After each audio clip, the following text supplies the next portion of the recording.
amalan dalam salat itu ada yang wajib, ada yang sunnah abu'ad, ada yang sunnah hayat. Ini kaitannya dengan sujud sahwi nanti. Jadi ada yang wajib, ada yang sunnah abu'ad, ada yang sunnah hayat.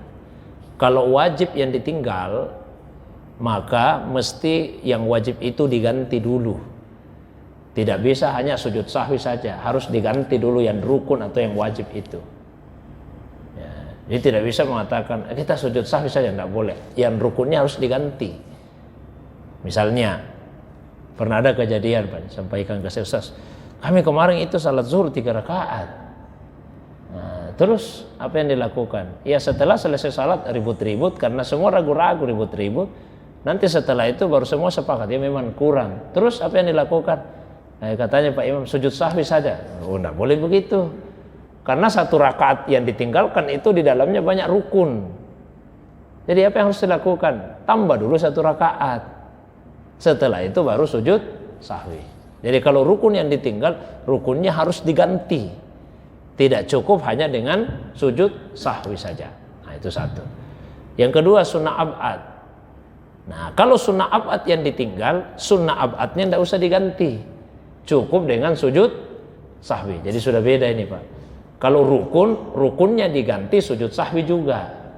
Tapi kalau sunnah ab'ad tidak usah diganti, sunnah ab'adnya cukup dengan sujud sahwi. Yang mana itu sunnah ab'ad? Ya, seperti duduk untuk tasahud pertama.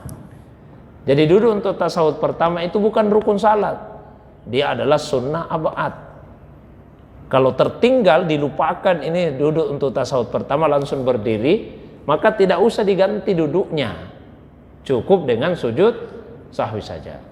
Maka jika misalnya sudah berdiri lurus, mau salat sendiri atau mau berjamaah, lurus berdirinya, tidak boleh lagi duduk kembali.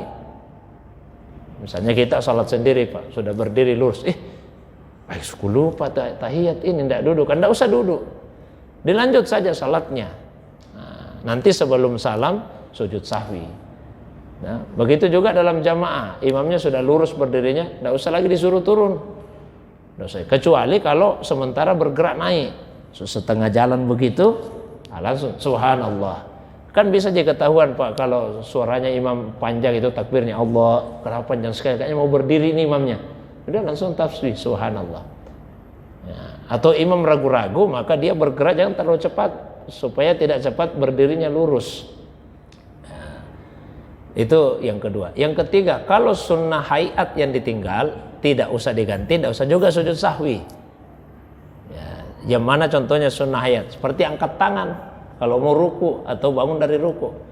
Walam yakullahu kufuwan ahad, Allahu akbar. Subhana rabbiyal azim bihamdi, sami Allahu liman hamidah. Lupa angkat tangan, Pak. Ini sunnah hayat, tidak usah diganti, tidak usah juga sujud sahwi. Ya, misalnya, aku lupa tadi angkat tangan, berarti saya sujud sahwi nanti, tidak perlu. Ya, jadi rinciannya seperti itu. Saya ulangi, kalau rukun yang ditinggal, rukunnya diganti, sujud sahwi juga. Kalau sunnah abad yang ditinggal, sunnah abadnya tidak usah diganti, cukup dengan sujud sahwi. Kalau sunnah hayat yang ditinggal, tidak usah diganti, tidak usah juga sujud sahwi. Nah, kalau kasusnya tadi sudah lurus imamnya berdiri, tidak usah lagi turun kembali, cukup sujud sahwi 2 kali sujud sebelum salam. Itu, Pak, ya.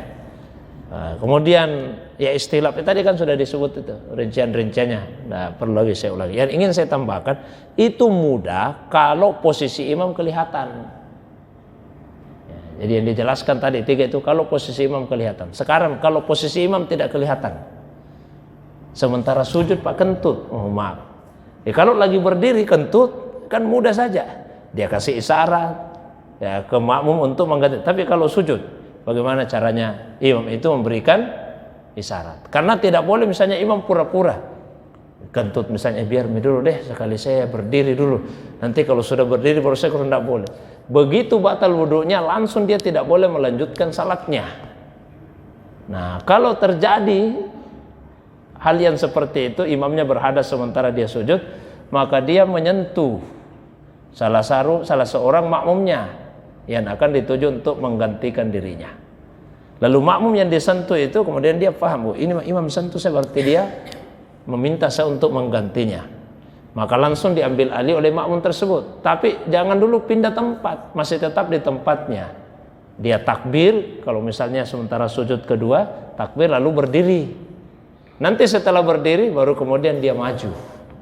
Jadi jangan juga sementara sujud disentuh imam, nah, kemudian merangkak-rangkak ke depan. Saya harus merangkak ke depan ini kalau saya diminta, tidak. Tetap di tempatnya dulu, Pak. Misalnya imam di sini, makmumnya. Sementara sujud, imamnya berhadas, dia sentuh makmum itu.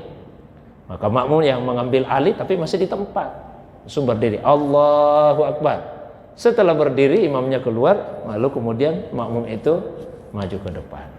Barangkali itu, wallahu a'lam bishawab. Masih ada loh nih?